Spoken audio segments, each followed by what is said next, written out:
What was supposed to be reforming California's sex offender registry has now turned into what the sheriff's office is calling a scary part of the law.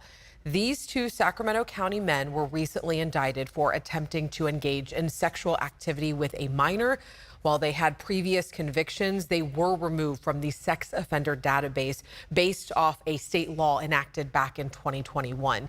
ABC 10's Jeannie Nguyen explains what this law intended to do and how the sheriff's office is responding. In 2021, California divided the sex offender registry into 3 tiers. Tier 1 is for low-level offenders, Tier 2 is for mid-level offenders, and Tier 3 is for violent offenders and are likely to reoffend. Law enforcement doesn't want low-level offenders clogging up the sex offender registry. They want to focus on the real bad actors. That was State Senator Scott Wiener back in 2021. He authored SB 384, explaining the reason for it. It made the sex offender registry so massive, like 120,000 people in California, that law enforcement could not even use it for its intended purpose. But the Sacramento County Sheriff's Office says it's because of this law that allowed 2 previously convicted sex offenders to go essentially undetected.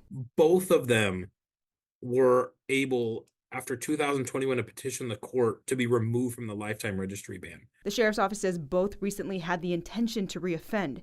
They say an undercover agent spoke with Kevin Gibson, who was interested in meeting with a minor for sexual acts.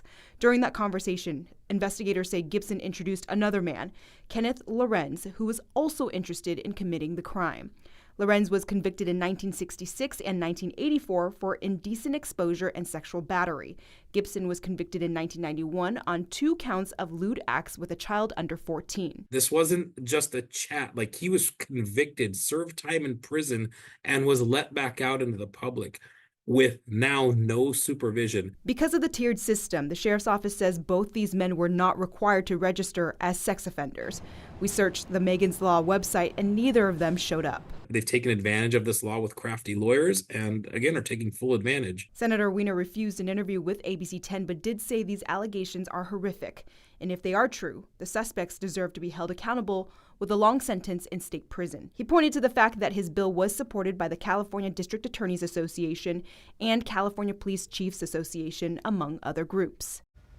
All right, so I want to go ahead and bring in Jeannie, who's been covering this story for us.